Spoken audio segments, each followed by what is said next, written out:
அந்த சிஏ அங்க எப்படி வந்தது? എനിക്കറിയില്ല. ഞാൻ പെട്ടെന്ന് ആളെ അവിടെ കണ്ട് പേടിച്ചു പോയി. നിനക്ക് ഒറ്റയ്ക്ക് കാറെടുത്ത് പുറത്തു പോകേണ്ട വല്ല ആവശ്യം ഉണ്ടായിരുന്നോ? ഇനി മുതൽ നമ്മൾ ആരും ഒറ്റയ്ക്ക് പുറത്തു പോകുന്നില്ല. പോകുന്നെങ്കിൽ അത് ഒരുമിച്ച് മതി. മരിക്കുകയാണെങ്കിൽ നമുക്ക് എല്ലാവർക്കും ഒരുമിച്ച് മരിക്കാം. നമുക്ക് ഈ മൊബൈലിന്റെ കാര്യം എന്തായാലും DIGയോട് പറയാം. ഒരു കാര്യം വ്യക്തമായി, നമ്മളെ DIG എന്ന് ക്വസ്റ്റ്യൻ ചെയ്ത് കഴിഞ്ഞതിന് ശേഷം ഇതുവരെ ലിൻഡയുടെ മൊബൈൽ ശബ്ദിച്ചിട്ടില്ല. അടുത്ത ഊഴം ആരുടെയാണെന്ന് മാത്രം അറിഞ്ഞാൽ മതിയായിരുന്നു. പ്രിപ്പയർഡ് ആയിട്ടിരിക്കാലോ. നമ്മുടെ പാസ്പോർട്ട് സറണ്ടർ ചെയ്തത് മണ്ടത്തരായിപ്പോയി. ഇല്ലെങ്കിൽ ഇന്ത്യ വിട്ടു പോകായിരുന്നു.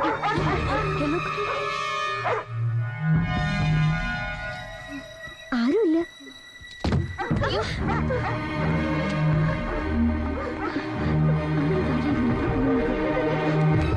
സെക്യൂരിറ്റി ഇവിടെയും ആരും കാണുന്നില്ലല്ലോ. സെക്യൂരിറ്റി സെക്യൂരിറ്റി എന്താ മക്കളെ? ആരും ഇതിനകത്ത് ചാടിയതുപോലെ തോന്നി. ഏയ് തോന്നിയതായിരിക്കും. ഇതിനകത്ത് ആരും അങ്ങനെ ചാടാൻ ധൈര്യപ്പെടില്ല.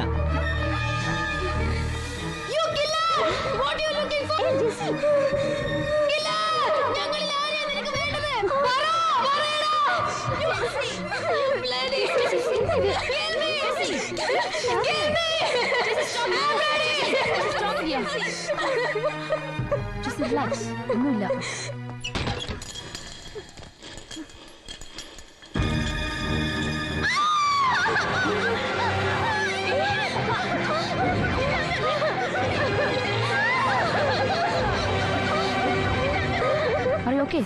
എനിക്കൊരാളെ സംശയമുണ്ട്. ആര്? പ്രൊഫസർ രവീന്ദ്രൻ.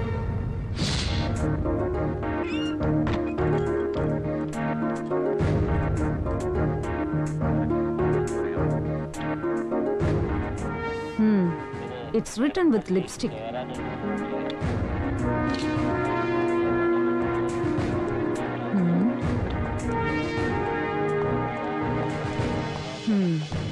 ഇതിനകത്തേക്ക് പെട്ടെന്നൊന്നും ചാടാൻ കഴിയില്ല. ഇപ്പൊ ഈ CA അൻവർ എവിടെയുണ്ട്? You have any idea? ഇപ്പൊ തന്നെ അന്വേഷിക്കാം മാഡം. No, not now. ഇത് മറ്റാരോടും പറയണ്ട. അയാൾ എവിടെയായിരുന്നു, എന്തൊക്കെയായിരുന്നു അയാളുടെ പ്രവൃത്തികൾ, ഇതൊക്കെ ഒന്ന് വിശദമായി അന്വേഷിച്ച് വെക്കണം. Yes madam. ഇപ്പൊ മനസ്സിലായില്ലേ വക്കീലെ, എത്ര കൊലകൊമ്പനായാലും കാര്യമില്ലെന്ന്. ഇതൊക്കെ ഒരു പ്രാവശ്യമല്ലേ നടക്കൂ. ഇനി നോക്കിക്കോ. അങ്ങനെ അങ്ങ് റിസ്ക് എടുക്കണ്ട. നിങ്ങളൊന്ന് വാശി പിടിച്ചോണ്ടാ ഇവരെ ഈ വീട്ടിൽ കൊണ്ടുവന്നാക്കിയത്. പോലീസ് പ്രൊട്ടക്ഷൻ വേണ്ട എന്ന് അന്ന് വിളിച്ചു പറഞ്ഞത് ഇപ്പൊ ഒന്ന് മാറ്റി പറയണമെന്ന് തോന്നുന്നുണ്ടോ? അപ്പോഴേ DIG സാറേ, ഇതേ പബ്ലിക് പ്രോസിക്യൂട്ടർ സണ്ണി കുരുളയാ. ഈ സിറ്റിയിൽ എന്നല്ല, ഈ സംസ്ഥാനത്തെ മുഴുവൻ ക്രിമിനൽസും എന്റെ കൈവശമുണ്ട്. രാഷ്ട്രീയക്കാരായിട്ടും ഗുണ്ടകളായിട്ടും, എന്തിനാ പോലീസുകാരായിട്ട് പോലും. തീക്കട്ടെ കയറി ഉറുമ്പരിക്കല്ലേ. ഇത്രയ്ക്ക് ആത്മപ്രശംസ വേണോ? ഇത് നിങ്ങളുടെ കുട്ടികളുടെ രക്ഷയ്ക്ക് വേണ്ടിയാ പറയുന്നത്. അല്ലെങ്കിൽ അവരോട് തന്നെ ചോദിച്ചു നോക്ക്, പോലീസ് പ്രൊട്ടക്ഷൻ വേണോ എന്ന്. Anyway, whether if you are interested or not, I am posting some tight security. James madam, north CA വിളിച്ച് ഇവിടുത്തെ സെക്യൂരിറ്റിയുടെ കാര്യം അറേഞ്ച് ചെയ്യാം. മേഡം, ഞങ്ങൾക്ക് ഇത്തിരി പേഴ്സണലായിട്ട് സംസാരിക്കാനുണ്ട്.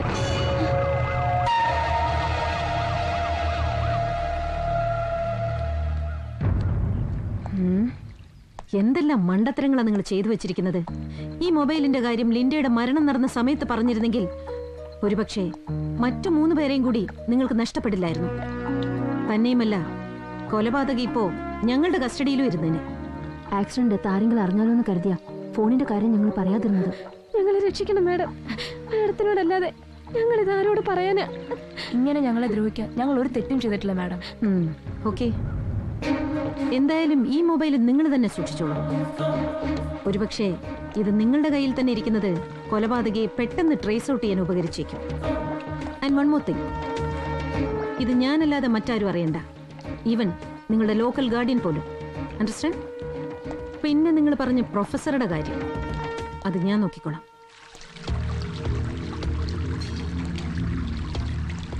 പത്തു വർഷം മുമ്പ് ഭാര്യ മരിച്ചിൽ പിന്നെ ഞാനിവിടെ ഒറ്റയ്ക്കാണ് താമസം. ബാറിൽ പോകാറില്ല. ഇവിടെ എൻ്റെ വീട്ടിൽ വെച്ച് മദ്യപിക്കാറുണ്ട്. ഒരു പഴയ ശീലം. ഉറക്കം വരാത്ത രാത്രികളിൽ കാർ എടുത്തുനിന്ന് കറങ്ങി വരും. ചിലപ്പോൾ ആ പോക്കിൽ ബീച്ചിൽ പോയി കിടക്കാറുണ്ട് കുറച്ചു നേരം. പെട്രോളിങ്ങിന് പോകുന്ന പോലീസുകാർ എത്രയോ പ്രാവശ്യം എന്നെ അവിടെ കണ്ടിരിക്കുന്നു. അങ്ങോട്ട് പോകണമെങ്കിൽ ആ ഹോസ്റ്റലിന്റെ മുന്നിലൂടെയുള്ള ഒറ്റ വഴി മാത്രമേ എനിക്കുള്ളൂ. ഇനി ATM കാര്യം ചോദിച്ചല്ലോ, പറയാം. 27/1/2009 മുതൽ ബാങ്കുകൾ അനിശ്ചിതകാല സമരം പ്രഖ്യാപിച്ചിരുന്നു. മാഡം അറിഞ്ഞു കാണാതിരിക്കില്ലല്ലോ. അതുകൊണ്ട് ATM കൗണ്ടറിൽ ക്യാഷ് ഫില്ല് ചെയ്യാൻ ഇടയില്ലാത്തതിനാൽ ബീച്ചിൽ നിന്നും തിരിച്ചു വരുന്ന വഴി കുറച്ച് രൂപയും എടുത്തു. സമയമൊന്നും എനിക്ക് ഓർമ്മയില്ല. മാഡം ചായ കുടിച്ചില്ല? No thanks. പ്രൊഫസർ അതിസമർത്ഥമായി സംസാരിക്കുന്നുണ്ട്, പഴുതുകളൊന്നുമില്ലാതെ. താങ്കൾ ഒരു ന്യൂറോളജി പ്രൊഫസർ എന്നതിനേക്കാൾ ഉപരി ഒരു ലീഡിംഗ് ആൻഡ് കണ്ണിംഗ് ക്രിമിനൽ ലോയറായിട്ടാ എനിക്ക് തോന്നുന്നത്. ഗുഡ്. ഒരു സംശയം കൂടി ചോദിച്ചോട്ടെ? ചോദിച്ചോളൂ. അമിതമായി വിയർക്കുന്ന ഒരു രോഗമുണ്ടെന്ന് കേട്ടിട്ടുണ്ട്. അങ്ങനെ എന്തെങ്കിലും താങ്കൾക്കുണ്ടോ? What do you mean? ബീച്ചിൽ കടൽക്കാറ്റിന്റെ തണുപ്പിലിരുന്നിട്ട് രാത്രിയിൽ AC കാർ ഓടിച്ചു വന്ന് AC ഉള്ള ATM-ൽ കയറുമ്പോൾ സാധാരണഗതിയിൽ ഒരാൾ ഇത്രയേറെ വിയർത്ത് പരവശനാകില്ല എന്ന് തോന്നി. വിഷ്വൽസ് വേണമെങ്കിൽ നമുക്കൊന്ന് കാണാം.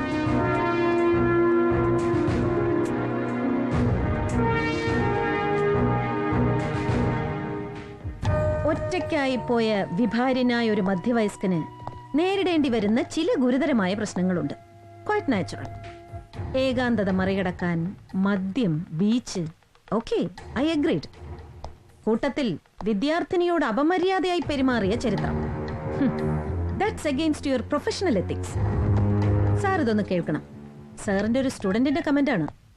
പരസ്യമായി തന്നെ അപമാനിച്ച ലിൻഡയ്ക്കുള്ള ഏക ശിക്ഷ തന്റെ കിടപ്പുമുറി മാത്രമാണെന്ന് അയാൾ പലരോടും പറഞ്ഞിട്ടുണ്ട് മാഡം. നേരത്തെ അയാൾ ലിൻഡെ അയാളുടെ വീട്ടിലേക്ക് ക്ഷണിക്കുമായിരുന്നു. ഒരു പക്ഷേ ചെല്ലാത്തത് കൊണ്ടുമാകാം. അയാളൊരു വൃത്തികെട്ടവരാണ് മാഡം. അയാൾ തന്നെ ആയിരിക്കും. കൊള്ളാം. കുറെ സില്ലി കണക്ഷൻസ് ഉണ്ടാക്കി നിങ്ങൾ എന്നെ കൊലപാതകയാക്കുകയാണോ? No, never. മറ്റൊന്നുകൂടി ചോദിച്ചോട്ടെ? എന്താണ് നിങ്ങളും CI അൻവറും തമ്മിലുള്ള ബന്ധം? മനസ്സിലായില്ല. മനസ്സിലാക്കി തരാം. ലിൻഡ നിങ്ങളെ കോളേജിൽ വെച്ച് അപമാനിച്ച അന്ന് CI അൻവർ നിങ്ങൾ ആരും പരാതിപ്പെടാതെ എന്തിന് കോളേജ് ക്യാമ്പസിലെത്തി? നിങ്ങളെയും CI അൻവറിനെയും ഒരുമിച്ച് പല സ്ഥലങ്ങളിലും കാണാൻ പാടില്ലാത്ത സ്ഥലങ്ങളിലടക്കം കണ്ടു എന്ന് പറയുന്നവരുടെ ലിസ്റ്റ് ഞാൻ കാണിക്കണം. ലിൻഡ കൊല്ലപ്പെട്ട അന്ന് രാത്രി പ്രൊഫസർ പോയത് ബീച്ചിലേക്കായിരുന്നില്ല. അതും തനിച്ചല്ലായിരുന്നു. നമുക്കിനിയും കാണേണ്ടി വരും. കാരണം പ്രൊഫസർ എനിക്കിപ്പോ ഒരു ക്വസ്റ്റ്യൻ മാർക്കാണ്. ചൂണ്ടക്കൊളുത്തുപോലെ ഇരകളെ തന്റെ ആകർഷണ വലയത്തിലേക്ക് മാടി വിളിക്കുന്ന മൂർച്ചയുള്ളൊരു ക്വസ്റ്റ്യൻ മാർക്ക്.